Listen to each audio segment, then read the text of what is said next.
Now, we've been talking about the need to transform, but it's not just about transforming within Ghana, but also transforming within West Africa and most importantly, within Africa.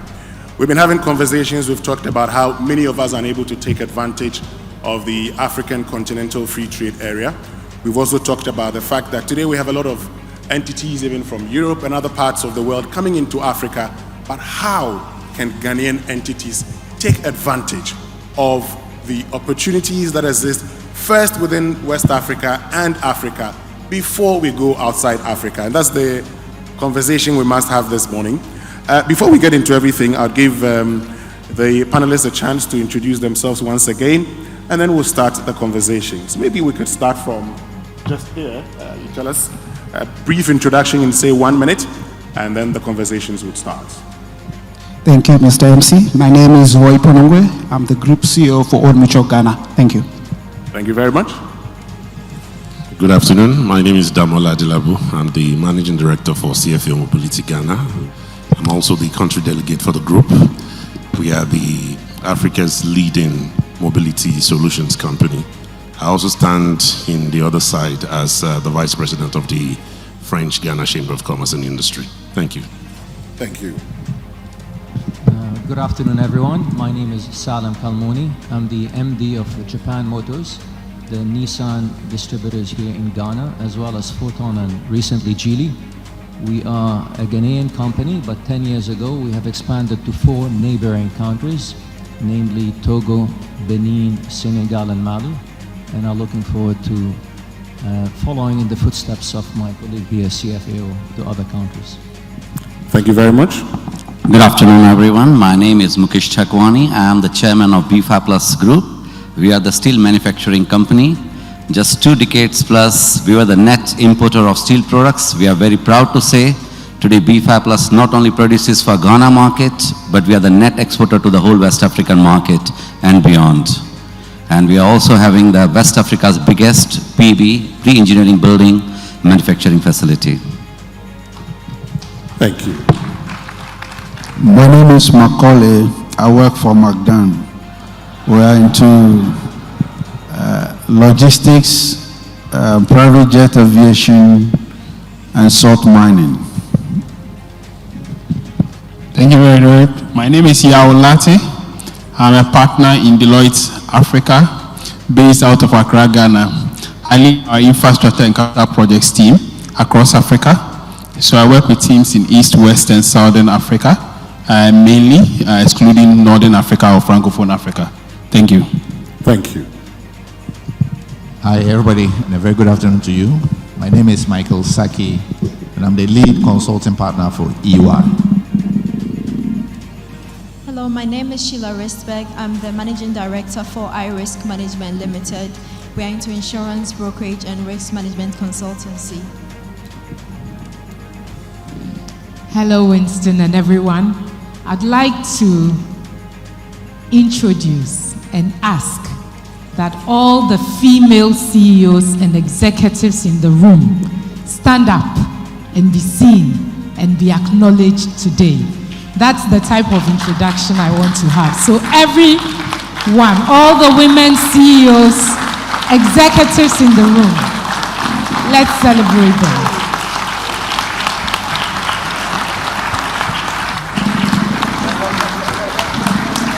Please stand and acknowledge them.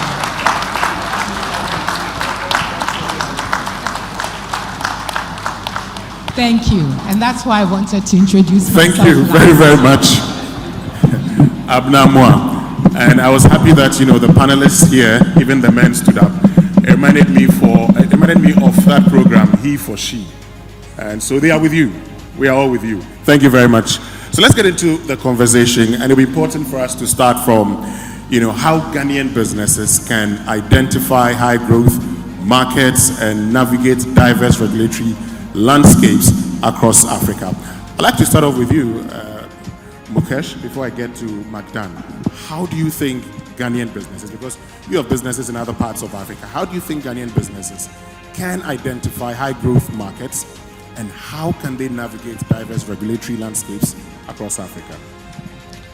Well, you can come to know from the GDP growth and it depends also on the sector, which sector you want to get into, and how are the countries who are governed with the AFTA laws or ECOWAS, how you can benefit out of that, understanding the cultures and your products' demand and supply into that region, and how we can convert our raw materials into the finished products into that market, what is the logistic supports which are available, and how slowly you can understand the market, what the products is their requirement, and then accordingly produce right here in Ghana and supply from here, as Ghana is strategically located, and with the road network today it is very easy to supply into the neighboring countries and also supply to the northern countries. So let's take a sector, for instance. Let's take your sector.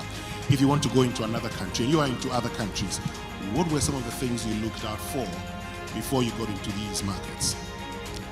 We look into the demand. What is the demand? What is the type of products they are dealing in? Trying to understand the market size and what is the market actually required, because market to market there is a different demand, different specification. In the steel it is a different regulatory boards. So we try to first understand what exactly the demand is there in the market and what we can supply from here, which can give us a competitive edge into those markets. The most importantly it is that how we can transform the raw material into the finished product. That is where we can have an advantage, because if the goods are coming from Far East and from far, the transportation cost is the most important. Let's say, for example, PB engineering products which we are selling into the West African market.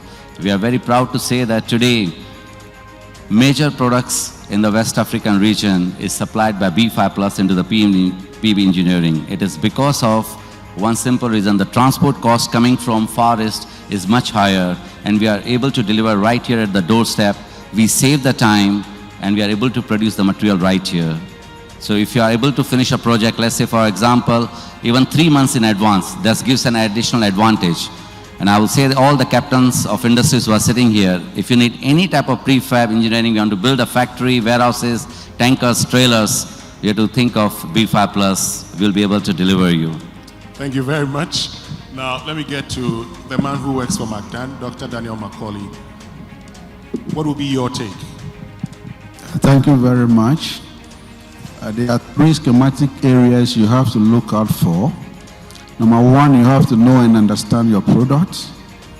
Number 2, you have to understand the people. Number 3, you have to understand the terrain. Africa is a bit diverse. And whilst you want to go into other areas, you have to understand these 3 things. By understanding these 3 things, you can easily penetrate. We have different cultures. Culture is very important in Africa. I have moved far and wide across the African continent under the Continental Free Trade. Even government policies are also you have to consider, because we have over 1,000 different rules and regulations in the African continent. So if you know and understand your product, you understand the people, you can easily penetrate. I remember I have over 250 trucks running through the whole African continent, and no 2 countries are the same in Africa. So depending on your product, the terrain, and the people and culture, that is also very important if you want to scale up. Great. Now, that will take me to you, Yao, because we're talking about no 2 countries being the same. So how do we navigate the diverse regulatory landscapes across Africa? Well, I mean, before we go to the regulatory landscape, let me give a sense of what the growth looks like for Africa. There's a reason why you shouldn't just stay in Ghana. It's just like reading one chapter of a book. You want to read several chapters, so you have to look at other markets. And by 2075, this is the projected growth for African countries. So among the top 5, we have the first being Nigeria expected to be at 13.1 trillion, followed by Egypt at 10.4 trillion, and then we have Ethiopia at 6.2 trillion. We have South Africa at 3.4 trillion, and then we have Ghana at 1.5 trillion by 2075. So if you are looking at going into any market, Egypt, South Africa, Ethiopia, Ghana, Nigeria, these are the biggest market that you're looking at. And how much of the regulatory landscape do you understand in these markets? It calls for local partnership. The reason why a lot of business fail is that they think or assume that some of the regulatory landscape you have in Ghana here is the same you have in Nigeria. Like CEO Magdan said, no two countries are the same. Just go across the border from Ghana to Togo, and you realize that their rules regarding regulation are not the same. We have similar rules here. Even despite the ECOWAS trade agreement, we still have our rules operating in retail markets. So we have had to ask some Nigerian business to leave because our rules do not allow that. And so to get into this market, I'll have like two strategies. Okay. The first one is to use the local partnership. If you use the local partnership, it's very easy to get into the market. Just find a local partner, get him to register the business, name it with a brand that's known locally. And I give you a very good example. So if you have Casa Preco, it's a very good brand, a known brand in Ghana here. But if you go to Nigeria, you'd want to associate it with something that a Nigerian person can associate with. So you can drive that and use that as an example. So if you go to East Africa market, they've used the mango hub. In Ghana, a lot of companies are struggling to get the raw material for mango. Blue Sky is also complaining, they are even importing mango. But in East Africa, they've established what we call the mango hub. Using the East Africa mango hub, they've been able to get mangoes from other East African countries just at a cheaper cost. So just use the local partnership. Then the second one is using the Africa Free Trade Agreement. Previously, I would have said that there have been more conferences on AFTA than more trade. That we've had a lot of conferences, but we've only seen fewer trade activities. But recently, we've seen some movement. And I see that, for instance, Casa Preco has taken advantage of the Africa Free Trade Area, and they've done about 700 products under the Free Trade Area Agreement. A lot of us are sitting here, we do not understand, not know it. The good thing is you have consultants like us. We are networked. I have another office in Kenya, I have an office in Ethiopia, I have an office in Egypt, I have an office in all the countries that I've mentioned. So if you reach out to me in Ghana here, I know a colleague that I can call on phone that can help you register your business in 24 hours. That's an easy way to do it. But you want to use the middlemen. The middlemen are expensive. We do not get value from the middlemen. If you use the right consultant and you get the right people, you get the right results. Thank you. Thank you very much. Michael, I know you want to say something about this briefly before I get to my main question for you. Maybe just to add to what Yao said. So in addition to the partnerships, I think you can also leverage technology. So we have what we refer to as regulatory technology tools. There are a number of them.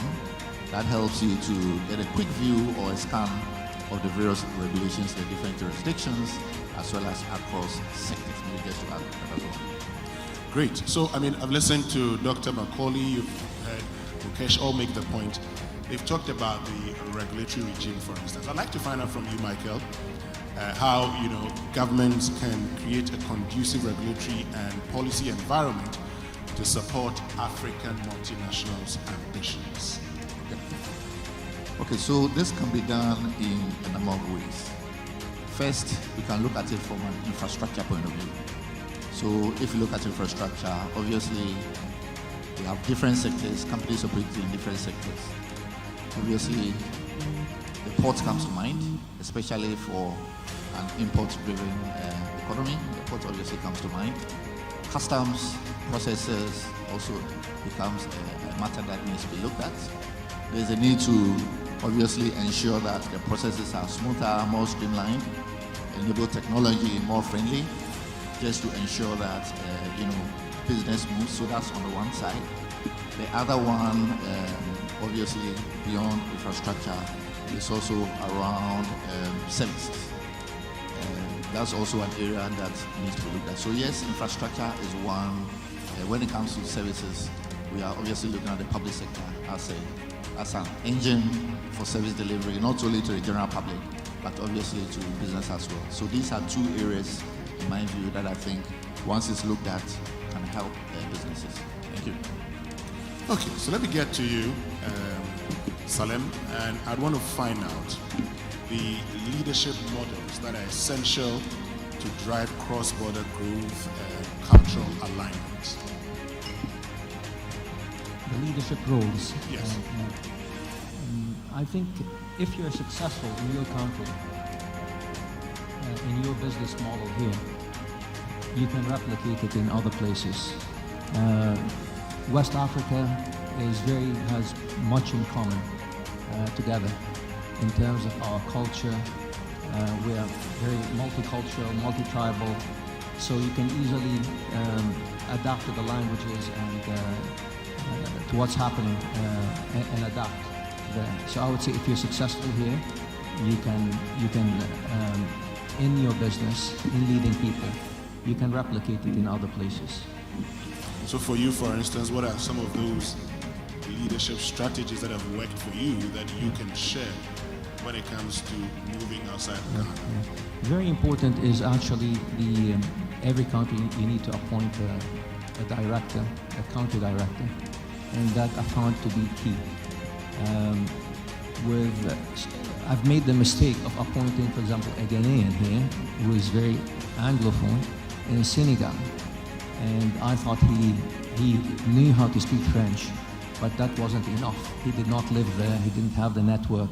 So I think it's important that you get somebody who is adept and from that country. Okay, hold on a minute on that. I just want to interject because sometimes we talk about also getting somebody who knows the company. And so you're sending somebody from here who speaks French into another place. You say that may not necessarily be the best. It would be better for you to get somebody from that country, knows that environment to lead the business? So for us, I would say yes, my experience has been it's better to get someone from that area.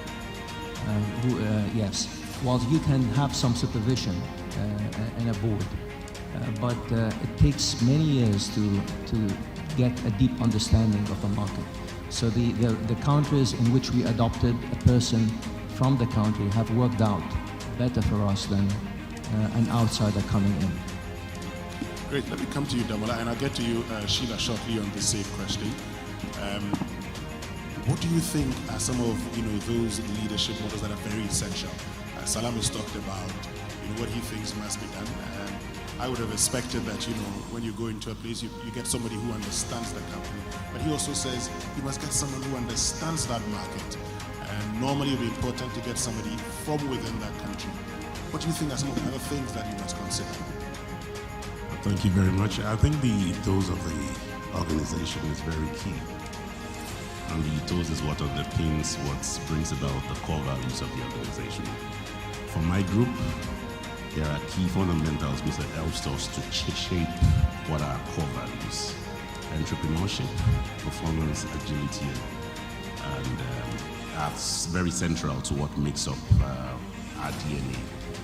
So for us as a business, few things we are shaping up. In the last 5 years, we've done quite a lot of talent exports. We've done expatriation and we've done repatriation.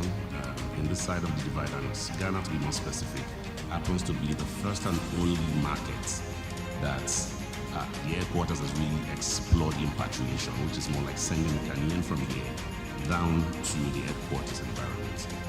Local intelligence is very important and we don't really shy away from that. So we do a blend of data analytics, which are global, and we build in local intelligence to really understand what the market is, how is it situated, what does the customer really want, and how best the resource we have in terms of human capital can fit into that country. So it's all about the diversity, which is something we also have.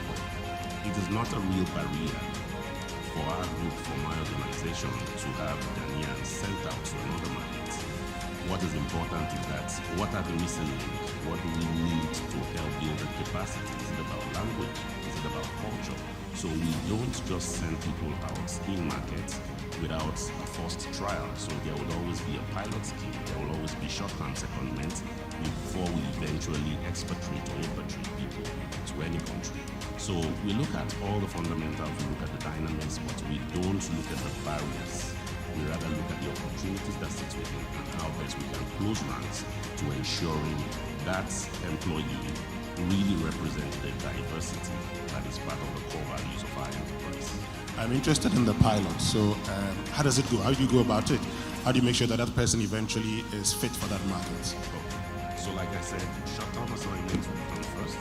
So 1 month, 2 months, the person is sent to the market, more like observatory. He goes into that market, he understands, the dynamics of the market, what's the culture set like, what are the missions that the employee does not have. Because if we are advocating for diversity, we can also not be shying away from diversity. And diversity is not just about gender, it's all about ethnics and all the basics that revolves around that. So the person goes on a pilot, and eventually we send the person down to that country. It will surprise you to know that even within Anglophone Africa, we have peculiarities. So very recently, we sent a Ghanaian to Liberia. Yes, you say it's also an English-speaking country, but it has its peculiarities. So he had to go first, test the waters, and eventually we sent him in. And he would pick his learning curves from there. And right now, it's well over a year, and is fully integrating into the system and adding more value to the setup. So we do not shy away from diversity. We rather explore and look at avenues to even enhance it, such that we can promote what is truly African for Africa. And that is why my company and my group has as its mantra, with Africa, for Africa. Okay, then let me get to Sheila on this same question, the leadership strategies that you believe are essential if we want to go multinational. Okay, so if you're in a single country, it's easy to keep an eye on things that are being done within the country. But once you start scaling outside and you have multiple entities, then it means that you have to keep an eye on what's happening. And one of the strategies as leaders we can use is to have dashboards where in real time you are monitoring each of the countries. So you have an overarching strategy, an overarching risk management at a group level, but then each individual entity, you empower them, I think that was spoken about locally, to be accountable for their P&L, to be accountable for their deliverables. But then again, keeping an eye on the overall picture from the top, because you have to be able to see where there are risks cropping up. You have to be able to see where the markets are doing well, whether there are things that you can replicate from one country to another. So basically, there has to be a lot of learning, there has to be a lot of monitoring, there has to be a lot of communication amongst teams, because sometimes you find that teams tend to work in silos. So you have to be able to communicate very quickly, and basically the company has to be agile. So the way you run a single entity in one country where maybe everything is focused around the CEO is very different from when you're running a multinational, because in that case, the systems actually have to work. Because one person perhaps cannot keep an eye on everything, but then you have to have dashboards where you're constantly monitoring. Everyone knows exactly how the reporting is going, and even if there's maybe a risk in another country, you should know how you manage it so it doesn't affect the entire brand. So some of the ways you can... Interesting. Thank you very much. And that would take me to an aspect that I know all of us will be interested in: how to raise funds. So yes, here we are talking about, it's important, you need to move into other countries and all, but the most important thing sometimes would be how you can raise capital and financial models that can, support sustainable growth. I'd like to start off with you, Abnamo of the Ghana Stock Exchange. Thank you very much, Winston. And if you didn't talk about raising capital, my work wouldn't be done here, so thank you for that. I think scaling a business and going outside of Ghana is very important. Diversification is why we are all here. So exposure to single currency, single markets, not taking advantage of opportunities out there is something all of us need to look at. I think it takes strategic direction, and the tone has to be from the top, from the boardroom. What is the capital structure that we need to facilitate this size of business?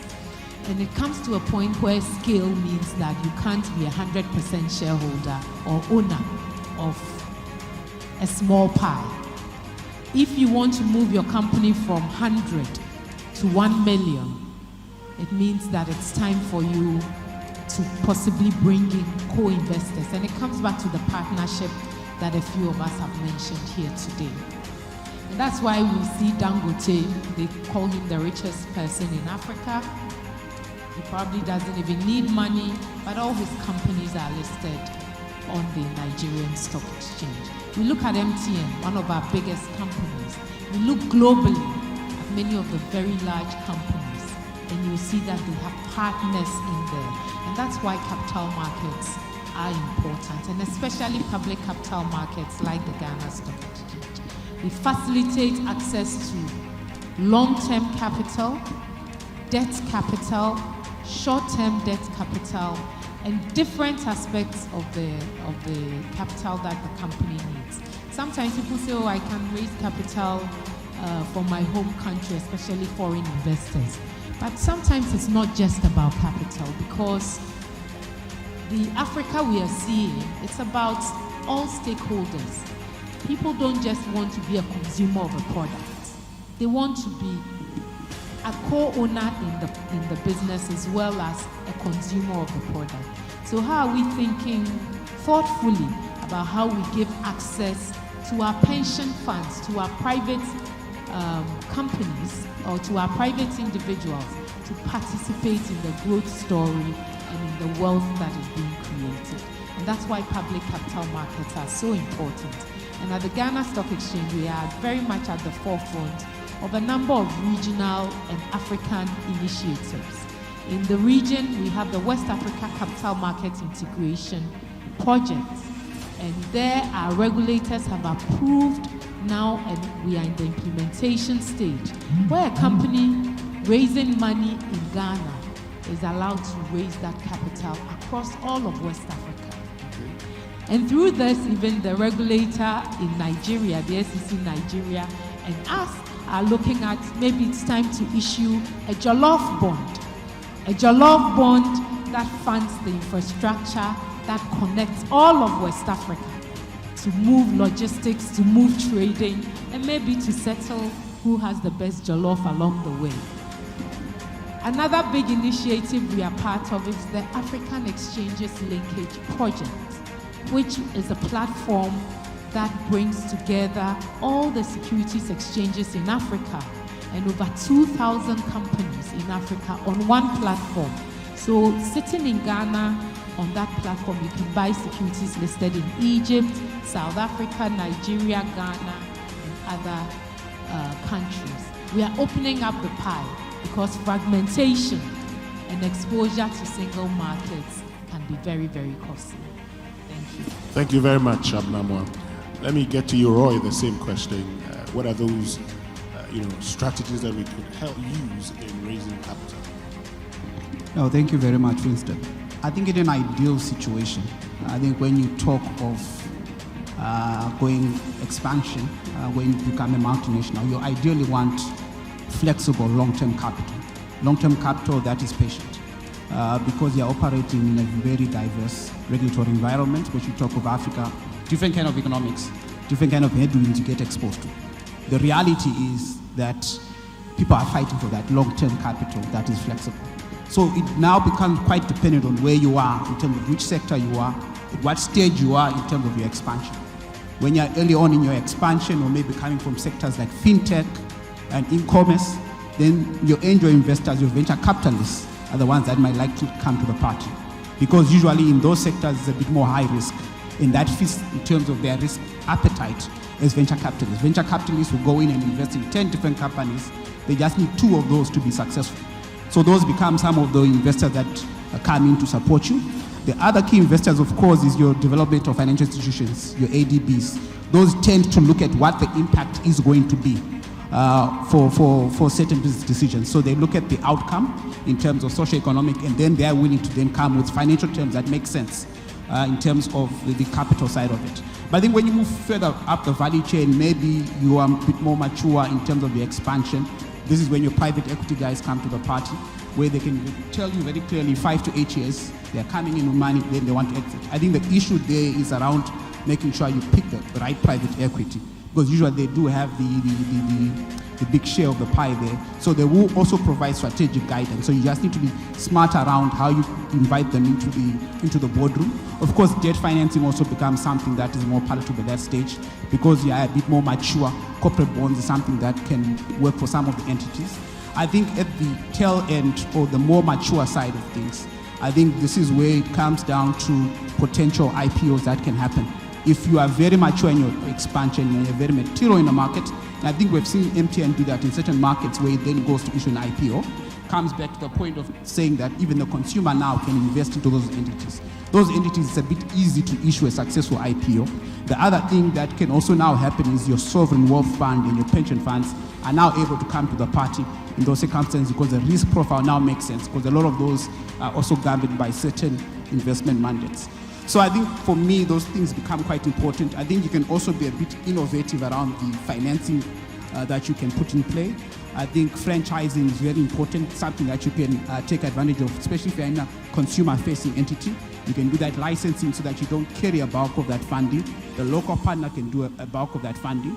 If you are in a sector where it becomes seasonal in terms of your cash flows, then maybe something that revenue-based financing can come into the party, especially your agribusiness. So those are some of the things that you can become a bit creative about. I think we've talked about the PPP before, and that works for certain businesses in capital-heavy industries like infrastructure and energy, and that now starts making sense, because you're now tying your business objectives to the country objectives. So I think those are some of the options that you can definitely look at. Great. Let me get to you, Yaolati, briefly. I see Mr. Takwani would want to make a point, but before he comes in, yes, Yaolati. Yeah, so I think just to add to what has been said, I'm excited that we are looking at this regional stock exchange. It's been on a drawing board for a long time. So historically, you have a lot of clients working to us, seeking for us to assist them raise capital on the London Stock Exchange and Canadian Stock Exchange. And I think, why would they go to London to raise capital? Because maybe they think that the capital that they need is not available in Ghana, or they will not be able to raise enough capital in the Ghana Stock Exchange. So if you look at these regional stock exchanges, we are able to give them the capital that they need. They need not go to London to raise that capital, and they need not go to Canada to raise that capital. So that's important. I think the reason why this is important is something that we recently came up with the research, that on the African continent, there is about $1 trillion of pension funds sitting down, doing nothing. And the returns on these pension funds is just under 5%. Even in Ghana, the return on pension funds is just under 5%. We should have efficient use of our pension funds. We have projects and investment that can give them returns over 50%. Why are we not using these pension funds on these projects? The question we ask ourselves is that, are we presenting bankable projects to these pension funds to invest? We are not telling our story right. So before you say you need capital, a lot of the guys you ask for, maybe in this room, they say they need money. 50% of them is not money they need. They need technical support or technical assistance. They need to prepare a robust business plan. Management will need to demonstrate that if they are giving the capital in the next 5 years, they will be able to utilize the capital and give the appropriate return. If you are not able to justify that, then nobody will give you the money. So for us as consultants, what we do, a lot of guys will walk out to you, will walk to you, and then they will ask you, help them prepare a business plan. And I ask you, what are you going to use it for? Have the money secured. The guy said he needs a robust business plan. Why? Because they trust the management. They just need them to tell the story right. So a lot of the guys, they know their business. Ask them how much you make a month, how much you make a day, how much you make a week. They have all the numbers in their head. They have not been able to write the story right. So that's why you need someone to help you put a robust business plan together. And also to support in implementation of the project. Sometimes when the money is given to you, the first thing people think about is improving your lifestyle. So buy the latest BMW. You don't need the latest BMW. You need the right business strategy to expand and grow the business. So you have to go to the finance strategy before you raise the capital. And you raise the capital, there are a lot of sources available. These days, it is not a traditional bank loan. We have ESG or green finance that's available. And ESG or green finance loans are cheaper than your regular commercial financing loans.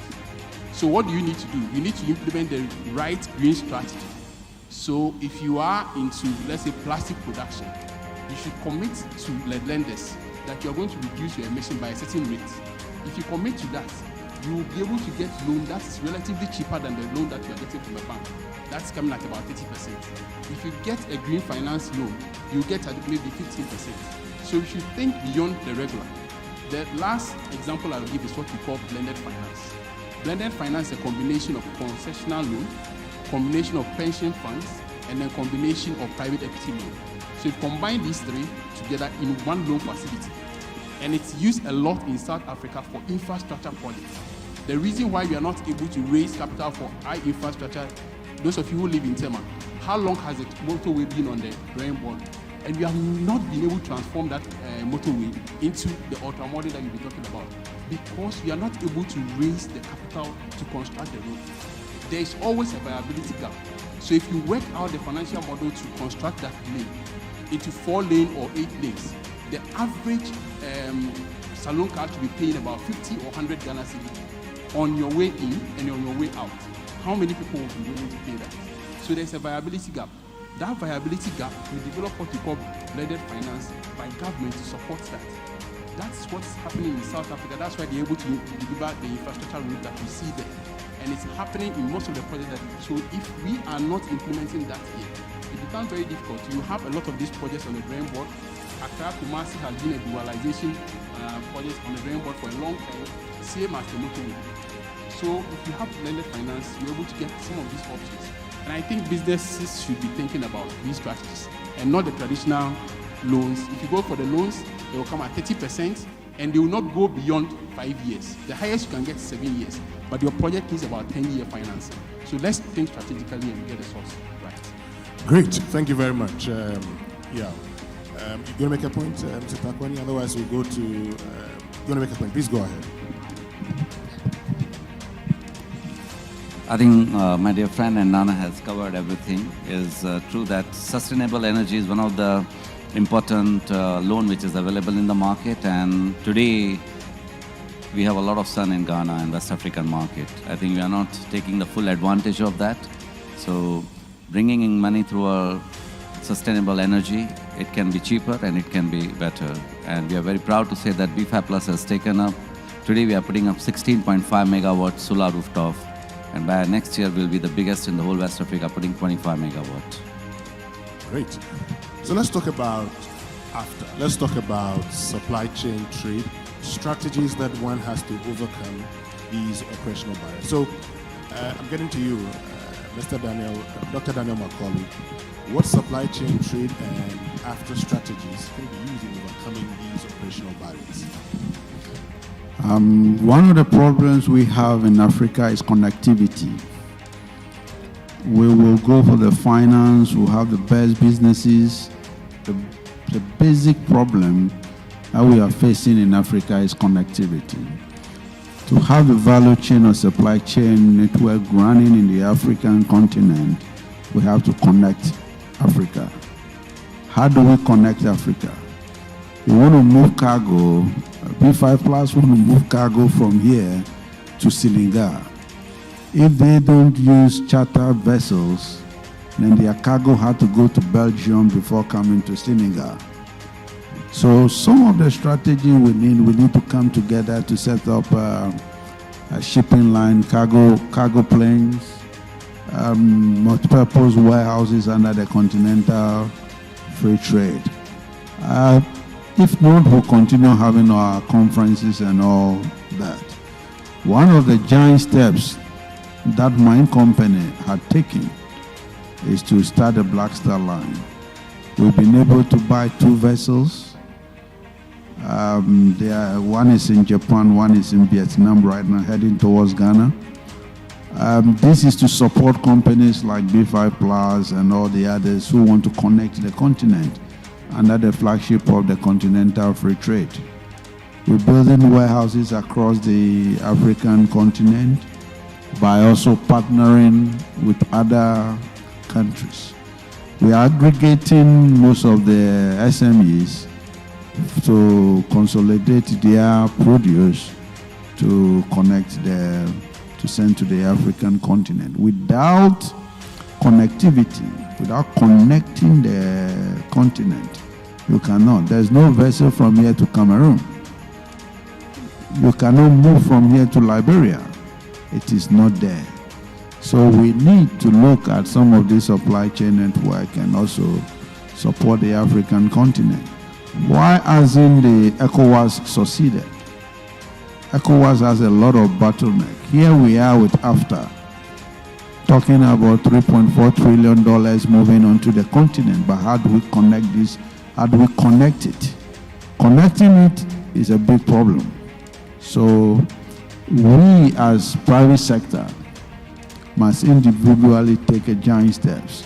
We're also buying 2 cargo planes, 737s, to also connect the perishable market within the continent. So we have a long way to go with the connectivity. A lot of people are not looking at that aspect.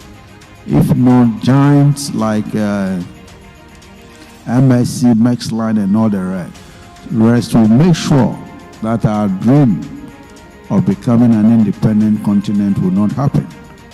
Some of us have to take that steps. Some of us have to invest. Some of us have to take a giant, bold steps to make sure that we let that African dream come through. At times, you have to go beyond yourself to take some risks, to make sure that you do what others cannot do. If not, the West, the East will sit back and look at us and will make sure that we don't move. Thank you. Thank you very much, Dr. Macaulay. Michael, let me get to you on this one, and it will be our final question because our time is almost up. I'd like to find out from you, how digital platforms, AI and e-commerce can be leveraged to enhance efficiency. Digital platforms, AI and e-commerce have come to stay. They are very critical for businesses today. And they are helpful for a number of reasons. So one is, really if you think about it, why do we need digital? Why do we need AI and e-commerce? It is to address a few challenges. One is in connection with regulatory, logistics, obviously to streamline operations, to make businesses cost-effective and obviously sustainable. Now, there are a number of things that comes to mind when you think about digital platforms. So what do they help us to do? Well, if you leverage it, you can centralize your operations, you can standardize your processes. There are a number of key processes that are absolutely critical. We've spoken a lot about supply chain. Supply chain is one of those. Finance is obviously very critical. And in so doing, there are a number of tools or platforms that comes to mind. So SAP, I know SAP is one of the sponsors. SAP is one of the critical, obviously, tools that comes to mind. Oracle is another, and so on and so forth. All of them helps to standardize processes. They help to make data available in real time for decision making, which is also very important. If you think about, also you can think about data procurement in supply chain. That's also another area which is important, especially for demand planning and managing fluctuations that comes with, obviously, especially if you're manufacturing and so on. Then you can think about AI, where data becomes a key factor for everything that we do. You can come up with some predictive analysis as well in terms of your decision making. So those are a few things that digital can help and AI can help businesses. Thank you very much. You want to make a point briefly so that we wrap it up? Yes. The last is that we have about 650 million mobile users in sub-Saharan Africa alone. So that's a very big market if you're using the mobile telephony industry. I remember when we had the presidential elections, each and every day you have this text message from the presidential candidates. So if you're a business and you are utilizing that, you know the benefit that you can derive from that. And if you are expanding to Africa, we are not only looking at 32 million people in Ghana, we are looking at 650 million, and that's a big market for you to tap into. Thank you. Great. Now, before we wrap it all up, I'm going to give all of you a chance to give us your closing comments. And I'll start with you, Roy. Your closing comments, your final comments, and then we'll get to you, Damola. Policy certainty is very important. I think we've seen the chaos of the tariff soap opera playing out. Once there's uncertainty, it's not good for business. So I think when you talk of these multinationals, including African multinationals, having more policy certainty across is very, very important. I think also the development of the capital market is also a big enabler to building up these big Pan-African multinationals. You actually see that the countries that have most of the multinationals that they've actually birthed, there is a strong relationship with the maturity of those capital markets. So I think that's also very, very important. And I think the issue around pensions was mentioned because we need more enabling regulation around pension funds. So these entities that need that fund can actually access them. So I think there's some work to do around that in certain markets that we're playing. But I think once we unlock that, I think the potential becomes massive. Thank you. Thank you very much. Damola? Thank you very much. We'll be talking about reset, and I recall Prof saying earlier that something more like we should move away from the rhetorics. It's not about just the government's business alone. The private sector has a whole lot to do. Over 16 years ago, there was a family-oriented business here in Ghana that my group, the CFA group, had to partner with on a joint venture. Today, that company, Gokas Laborex of the Gokadas family, happens to be one of the most profitable within the healthcare division of my business. Why has that happened? They opened themselves up to partnership. This I would like to see more in Ghana. We need to open ourselves more in as much as we expect so much from government in terms of policy, the policy framework, the AFCFTA also opening up to drive real integration, but there's a whole lot more we as private sectors also need to do to fully enhance and optimize the opportunity to drive in sustainable growth and a future for the economy in Ghana. Thank you. Thank you very much, Damola. Salem. What I'll say is I'll encourage everyone to expand to the rest of Africa, especially West Africa. I would say expanding and to the rest of Africa is much easier today than it was many years ago, and it's becoming easier and easier because West Africa is integrating, and that makes it easier. So we have Zenith Bank, and many of the Nigerian banks are not only in Ghana and Nigeria, they're everywhere, they're expanding. There's EcoBank, there's PwC and others. So with these professional associations and banks across West Africa, it becomes easier for companies in Ghana to expand. Furthermore, the infrastructure is improving and it will continue to improve. So I would say there's compelling reason to grow and for Ghanaian businesses to look at West Africa. Thank you very much. Mukesh? I think we all, the captains of industry sitting here and beyond, if we start supporting each other in the terms of goods and services which are produced here in Ghana, in West Africa, in Africa, I'm sure that we all are going to be really busy. We have to start supporting each other for, first of all, goods which are produced right here instead of bringing the other material from other parts of the world. And second, I'll say to the government that most importantly, the regulatory board, they should see that today, I'll put up a challenge that if you want to export some of the goods from here to Ivory Coast by road, it is one of the most difficult things. So governments should really liaison up and see that how soon this kind of difficulties, the challenges should be solved as early as possible. So I think it's not only about West African market, but we can go beyond with a more, as Magdan said, about shipping line and more road networks coming in. We are sure that Africa is having a bright future. Thank you very much. Dr. Macaulay? I believe that if we support each other to start with, that will be the best for this country. The private sector actually is the engine of growth, and we are this country. We have nowhere to look at, but we have to scale up and look at other countries. If I will advise or admonish businessmen, I believe in Ghana and I believe in Africa. And I believe that if we take a bold, giant step in whatever we do, the environment is conducive and favorable for all of us. No matter how difficult it is, we will be able to do it. Let's come together as businesses and be able to support each other in that we all have different areas of business. Before we look at others, we need to control the private sector for us to grow and also to scale up into other countries. I'm happy I've not talked passionately about the stock market.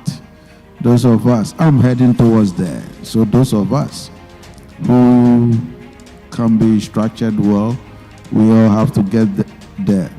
There's something too I want to talk about is packaging. We Ghanaian businesses must package ourselves well, so we'll be able to attract good partners, good businesses, good funding from other countries. We have consultants around us. We can get close to them to be able to clean us up. Thank you very much. In the era of shrinking global funding, it did not only start from Mr. Trump. When Mr. Trump started, he closed USAID, etc.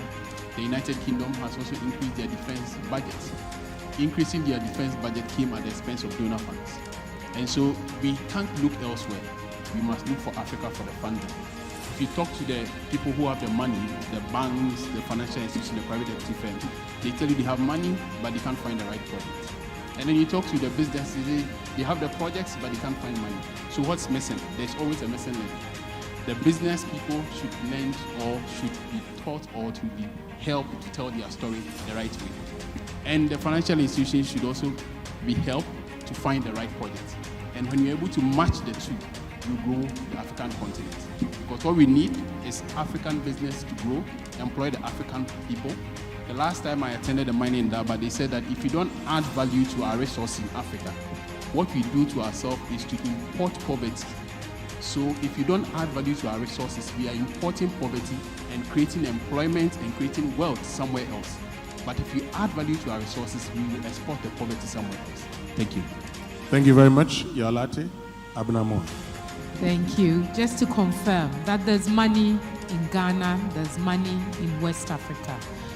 Ghana and Nigeria pensions are about $45 billion of assets under management. And less than 5% of that is invested in commercial or the private sector. This is even excluding the about $5 billion a year, which leaves our shore with people betting and doing whatever it is in crypto, etc. So there's money here. There are consultants here. There are big business ideas people here. B5 Plus, Electrochem, and many others. Fedco, Federated Commodities. Through the Ghana Stock Exchange, they raised short-term capital, 150 days commercial paper at 17% versus about 27% that they were paying on other funding sources.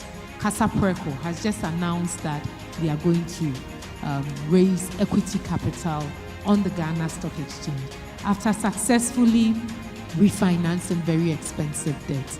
So there's money here. There's true money here looking for opportunities and supporting businesses at affordable ways that allows them to expand. We are here to support you do that. Thank you. Thank you very much. Michael? Okay, so I'll start by saying this. So research has shown that for a lot of local businesses, somehow and for some reason, they don't survive beyond their founding facts or matters, if you like. And one of the reasons is because of the lack of proper structures. So looking at the governance, the processes, and the things like that.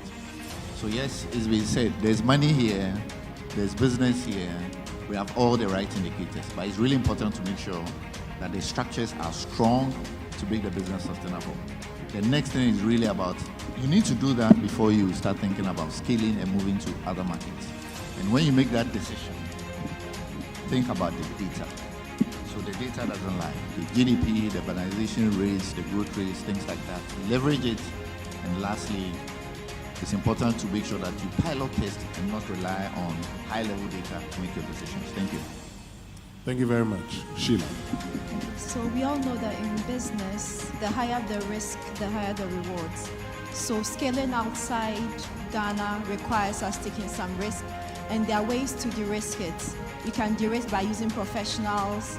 We can de-risk in so many other ways. But insurance is also one of the ways that we can de-risk our businesses. And sometimes people really don't consider insurance when they are doing cross-border trading or when they are working cross-border.